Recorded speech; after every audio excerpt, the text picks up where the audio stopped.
एक छोटे से गांव में दो भाई डॉट रहते थे, अहमद और करीम। दोनों के पास छोटी सी ज़मीन थी। अहमद हमेशा कहता, मैं अपना काम अकेला करूँगा, मुझे किसी की ज़रूरत नहीं।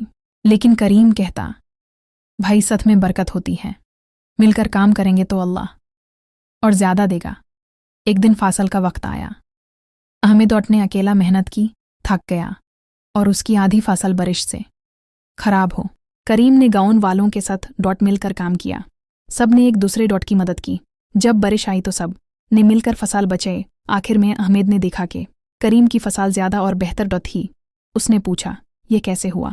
करीम मुस्कुरा कर बोला, भाई, जब लोग मिलकर काम करते हैं दुआ भी मिलकर लगती है, और जहाँ दुआ और मोहब्बत हो वहाँ बरकत ज़रूर होती है। उस दिन के बाद अहमद ने भी सीख लिया कि तन्हा मेहनत से ज़्यादा ताकत सत में होती है।